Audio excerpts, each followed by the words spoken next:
श्री राधा कृष्णाय नमो नमः।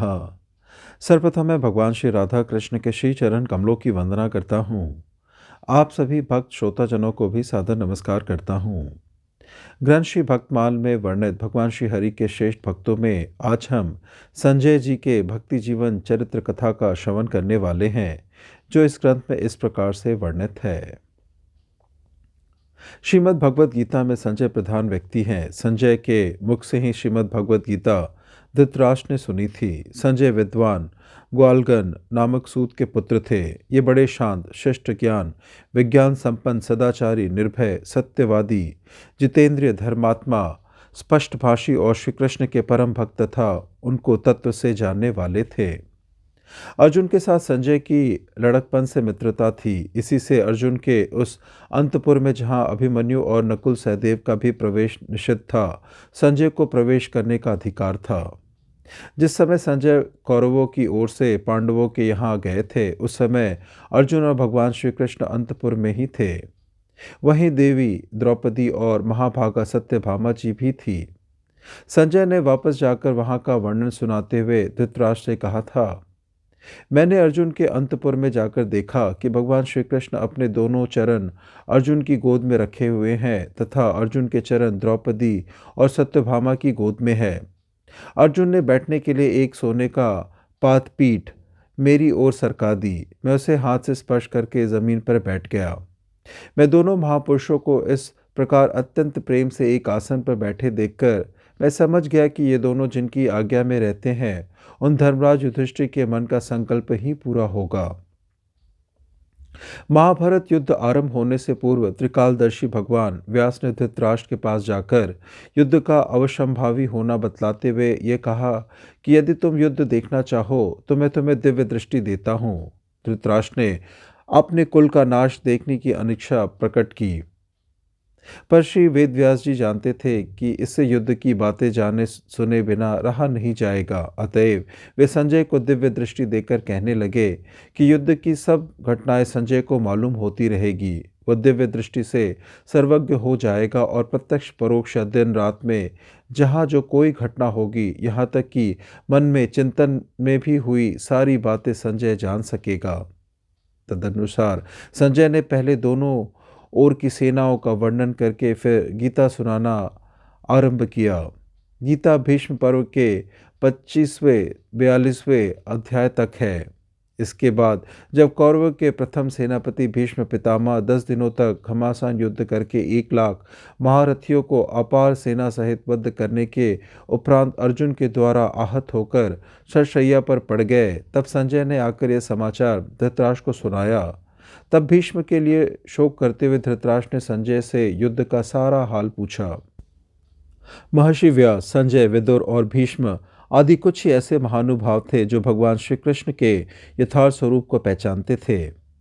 धृतराष्ट्र के पूछने पर संजय ने कहा था कि मैं स्त्री पुत्रादि के मोह में पड़कर अविद्या का सेवन नहीं करता। मैं भगवान के अर्पण किए बिना वृथा धर्म का आचरण नहीं करता। मैं शुद्ध भाव और भक्ति योग के द्वारा ही जनार्दन श्री कृष्ण के स्वरूप को यथार्थ जानता हूँ।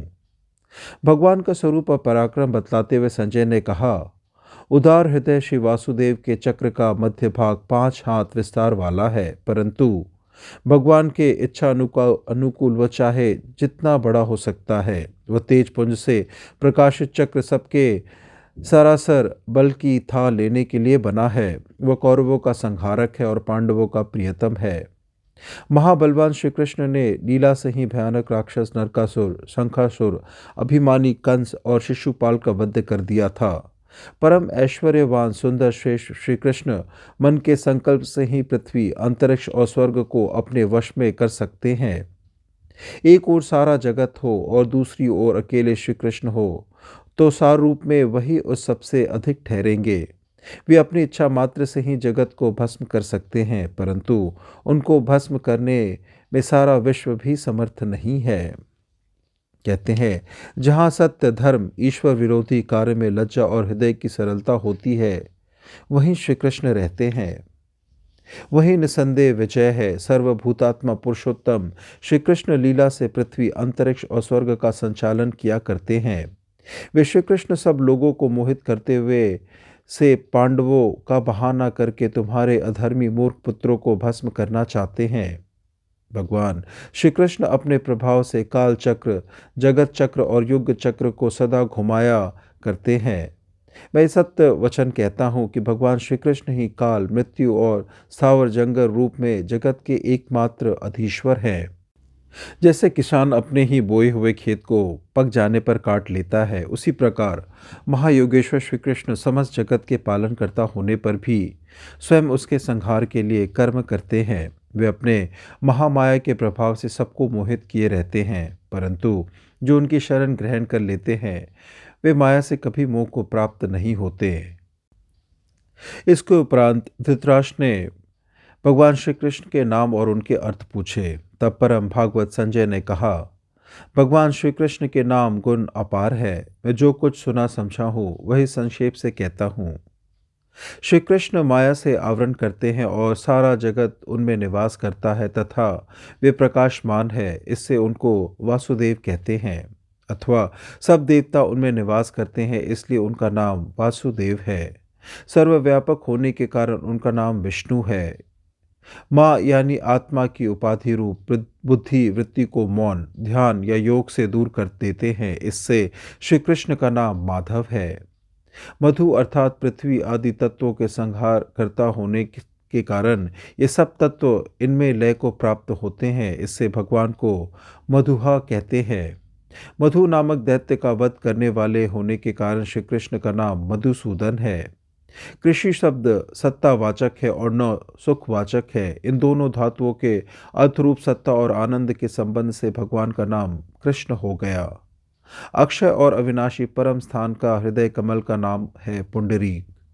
भगवान वासुदेव उसमें विराजित रहते हैं और कभी उसका क्षय नहीं होता, इससे भगवान को पुंडरीकाक्ष कहते हैं। दासों का दलन करते हैं, इससे भगवान का नाम जनार्दन है। वे सत्व तत्व से कभी च्युत नहीं होते और सत्व उनसे कभी अलग नहीं होता, इससे उनको सात्वत कहते हैं। वृषभ का अर्थ वेद है और ईशण का अर्थ है ज्ञापक, अर्थात वेद के द्वारा भगवान जाने जाते हैं, इसलिए उनका नाम वृषभसेन है। वे किसी के गर्भ जन्म ग्रहण नहीं करते, इससे उनको अज कहते हैं। इंद्रियों में सर्व प्रकाश है तथा इंद्रियों का अत्यंत दमन किए हुए हैं, इसलिए भगवान का नाम दामोदर है। हर्ष, स्वरूप, सुख और ऐश्वर्य तीनों ही भगवान श्री कृष्ण में है, इसी से उनको ऋषिकेश कहते हैं। अपनी दोनों विशाल भुजाओं से उन्होंने स्वर्ग और पृथ्वी को धारण कर रखा है, इसलिए वे महाबाहु कहलाते हैं। वे कभी अर्ध प्रदेश में क्षय नहीं होते, यानी संसार में लिप्त नहीं होते, इसलिए उनका नाम अधोक्षज है। नरों के आश्रय होने के कारण उन्हें नारायण कहते हैं। वे सब भूतों के पूर्ण करता है और सभी भूत उन्हीं में लय प्राप्त होते हैं, इसलिए उनको सर्व कहा जाता है। श्री कृष्ण सत्य में है और सत्य उनमें है तथा वे गोविंद व्यवहारिक सत्य की अपेक्षा भी परम सत्य रूप है, इससे उनका नाम सत्य है। चरणों द्वारा विश्व को व्याप्त करने वाले होने से विष्णु और सब पर विजय प्राप्त करने के कारण भगवान को जिष्णु कहते हैं। शाश्वत और अनंत होने से उनका नाम अनंत है और गो यानी इंद्रियों के प्रकाशक होने से गोविंद कहे जाते हैं। वास्तव में तत्वहीन या असत्य जगत को भगवान अपनी सत्ता स्फूर्ति से तत्व या सत्य सा बनाकर सबको मोहित करते हैं। यह है संजय की भगवान श्री कृष्ण की भक्ति और भगवान श्री कृष्ण के तत्व ज्ञान का एक उदाहरण। इस प्रकार से श्री भक्तमाल ग्रंथ में वर्णित भगवान श्री हरि के श्रेष्ठ भक्तों में श्री संजय जी की कथा यहीं संपन्न होती है। श्रवण करने के लिए और अपना बहुमूल्य समय देने के लिए आपको धन्यवाद। श्री राधा कृष्णाय नमो नमः।